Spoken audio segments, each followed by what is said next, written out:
here we stand at a moment of truth for our great province. It's a time of challenge, but it's also a time of hope. And we have hope because we have a choice.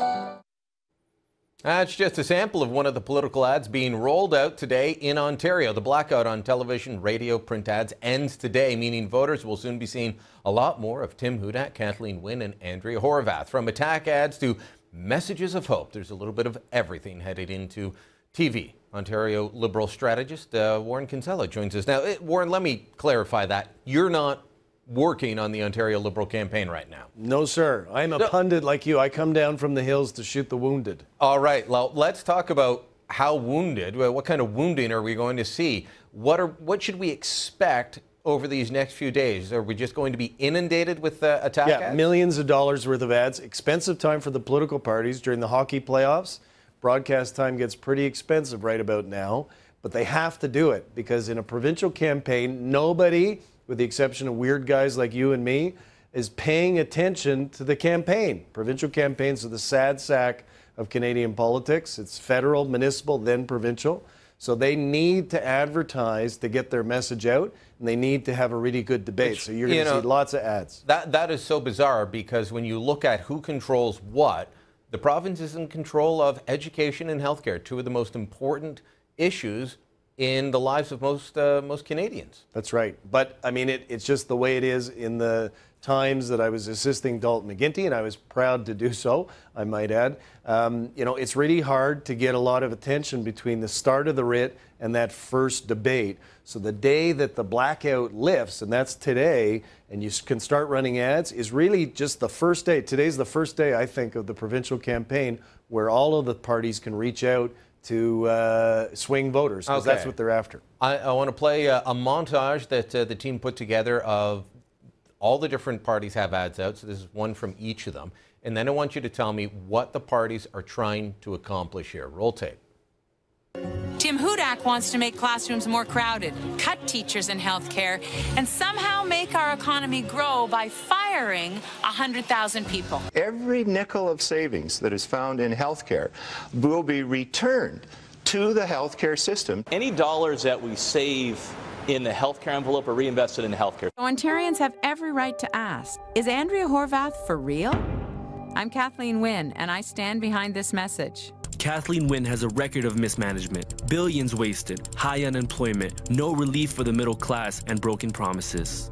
Aren't you ready to put the Liberals in a penalty box? I want to work. I want to work. I want to work. And we're facing a jobs crisis in the province of Ontario.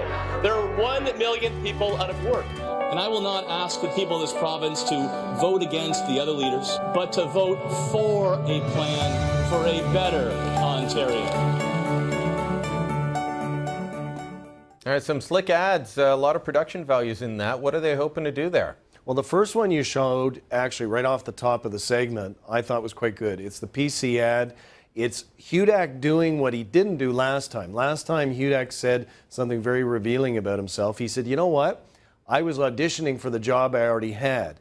So what Hudak is doing is he's being the ideas guy. Whether you agree with his ideas or not is almost immaterial at this point. He's the one who's setting the agenda for the campaign, so he's pushing out as much discussion as he possibly can so he can frame the debate. What you then saw is Kathleen Wynne responding to that. So she is chasing after Hudak, in effect, and trying to discredit his message about jobs and the cuts that he's Well, and a make. lot of scare tactics there. People get worried if their kid's school's going to get cut. But the Mike Harris thing, as you and I know, there's a whole generation of voters now voting for the first time in this election. They don't even know who Mike Harris is. So I think that ad is very ineffective. And I also, secondly, think that it's a bad idea to get the premier of the province voicing an attack ad because it associates her with the very thing that she said she wasn't going to do. Oh, she said she wouldn't go negative? She said she would never go negative. And so it's a big, big mistake. Okay. I think the NDP one you showed there with the numbers running is actually a good ad. The irony is when you see it for the first time, you actually think it's coming from the PC campaign. Yeah, I do like the tagline, isn't it time to put the Liberals in the penalty box? Look, Kathleen Wynne, I think, just wrote the next attack ad, and that is she was standing with Joe Fontana, the mayor of London, Ontario today, a man who is facing charges from the RCMP. There she is. She's shaking his hand at a ribbon-cutting ceremony.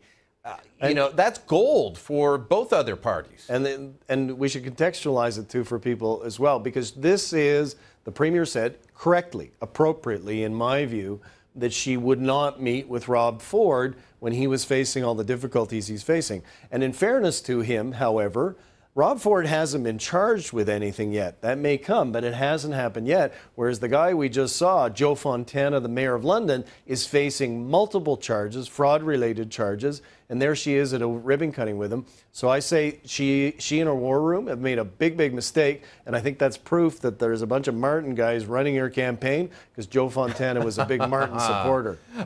We're almost out of time. Let me ask you this quickly. So far, we've seen positive message from Hudak.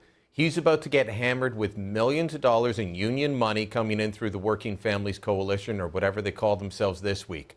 Will his positive message be able to go up against millions and millions of dollars beyond what the parties are spending? I think so. You know, the problem, the Working Families Coalition, I think Tim has created it bigger in his mind than it really is. They definitely were effective in 2003. They were effective to a lesser extent in 2007. In the 2011 campaign, Brian, they barely factored. So I think, you know, they really bug Tim, clearly, but I think he needs to focus on the other names on the ballot, which is Horwath and Wynne. How am I sure that you're not just spinning for Liberals, that the Tories are doing real well to scare all the Liberals? If the guy running the Liberal campaign saw me on the street, he'd run me over and then back up. So that's how you can be reassured. All and right, I do the Ward. same thing for him. Good talking to you. We'll chat soon.